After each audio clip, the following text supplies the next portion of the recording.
នេះគឺជាការ flagship របស់ Sony model WX1000 XM6 ទាំងអស់គ្នាអញ្ចឹងការ XM4 XM5 ទាំងអស់គ្នាបានប្រើហើយឬនៅបាទសម្រាប់ខ្ញុំបានប្រើ XM5 ហើយសម្រាប់បទពិសោធន៍ XM5 គឺ the best សម្រាប់ខ្ញុំហើយឆ្នាំនេះ Sony បានបន្ថែមជាមួយនឹងកាស model ថ្មីរបស់ខ្លួនគឺ XM6 នេះហើយធ្វើឲ្យខ្ញុំចាប់អារម្មណ៍វាខ្លាំងមែនតើពាក់ព័ន្ធជាមួយនឹងការ design ជាមួយនឹងទម្ងន់ជាមួយនឹងអីផ្សេងទៀតដែលយើងនឹងនិយាយគ្នាក្នុងវីដេអូនេះតែម្ដងអញ្ចឹងចូលទៅដល់ការ design មុនគេសម្រាប់ប៉ងខាងលើនេះដែលវាជាកន្លែងដែលត្រក្បាលយើងដែលនៅជាមួយនឹងក្បាលរបស់យើងជាប់តែម្ដងគឺវាមិនតន់ជាងមុននេះប្រហែលទេប៉ុន្តែវាមានសភាពវា comfort ជាមួយនឹងក្បាលរបស់ខ្ញុំជាងXM5 ចំពោះឲ្យដែលខ្ញុំពេញចិត្តមួយទៀតគឺការបត់បែនរបស់វាបែបនេះបាទមានថាវាយើងអាច fold បានណាយើងអាចបត់អញ្ចឹងមកវាចំណេញ space នៅក្នុងការដាក់នៅក្នុងប្រអប់បានហើយវាបង្កើនជាមួយនឹង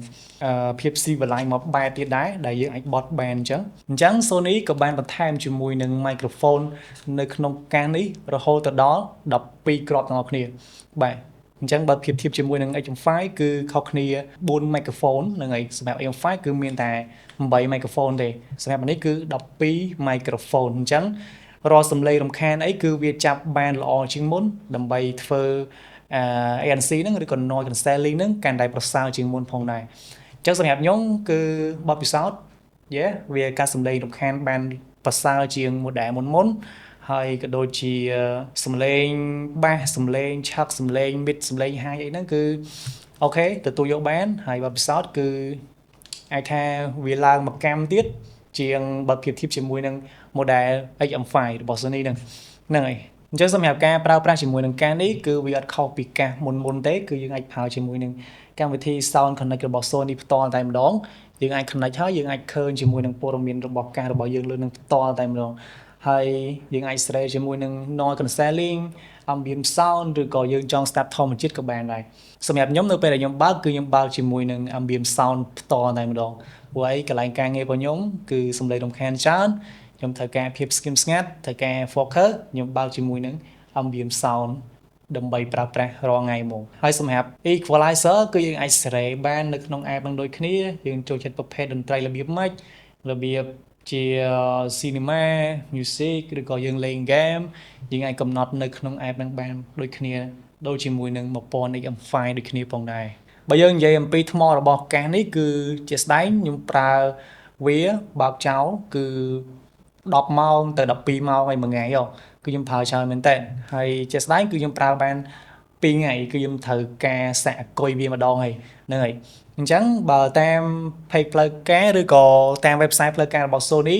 ការនេះគេបញ្ជាក់ថាអាចប្រើបានចន្លោះពី30ម៉ោងទៅ40ម៉ោងអាស្រ័យទៅលើការប្រើប្រាស់ជាស្ដែងបើសិនជាយើងបើក ANC គឺវាបានប្រហែលជា30ម៉ោងឬក៏លើសនឹងតិចតួចអញ្ចឹងណាបើសិនជាអត់មាន ANC គឺគេថាបាន40ម៉ោងហ្នឹងហើយតែជាស្ដែងខ្ញុំបើក ANC ជាប់គឺប្រើបានតែ2ថ្ងៃទេឬក៏ថ្ងៃខ្លះគឺ2ថ្ងៃកន្លះក៏មានដែរអញ្ចឹងថ្មវាប៉ុណ្នេះខ្ញុំគិតថាវាគ្រប់គ្រាន់សម្រាប់ខ្ញុំហើយព្រោះឯអ្នកខ្លះក៏អត់ប្រើច្រើនទេមួយថ្ងៃស្ដាប់1ម៉ោង2ម៉ោងដើម្បីកំសាន្តឬក៏យកទៅហាត់ប្រាណនៅ gym ឬក៏រត់ខាងក្រៅអីអាហ្នឹង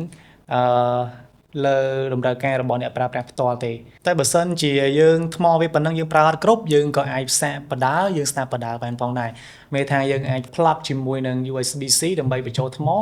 ហើយក៏យើងអាចបើក Bluetooth ស្ដាប់តន្ត្រីបានតនាគ្នាផងដែរហើយអានេះក៏ជាចំណុចពិសេសរបស់កាសមួយនេះផងដែរចឹងសម្រាប់កាសមួយនេះផងដែរគឺវាមាន3ពណ៌គឺពណ៌ប្រាក់ពណ៌ខ្មៅជាមួយនឹងពណ៌ midnight ឬក៏ពណ៌ blue ហើយជាមួយនឹងតម្លៃរបស់វាគឺប្រហែលជា400ជាងហ្នឹងហើយប៉ុន្តែបើសិនជាទាំងអស់គ្នាត្រូវការកាសមួយនេះក៏អាច check ជាមួយនឹង page គ្នាយើងបានផងដែរដែលខ្ញុំដាក់ link នៅខាងក្រោមនេះអូខេអញ្ចឹងវីដេអូរបស់ខ្ញុំមានតែប៉ុណ្្នឹងទេអរគុណអ្នកនរដែលបានមើលដល់ចប់ហើយសង្ឃឹមថាយើងនឹងមានឱកាសជួបគ្នានៅវីដេអូ review របស់របរអីផ្សេងទៀតនៅវីដេអូក្រោយទៀតអូខេបាយបាយ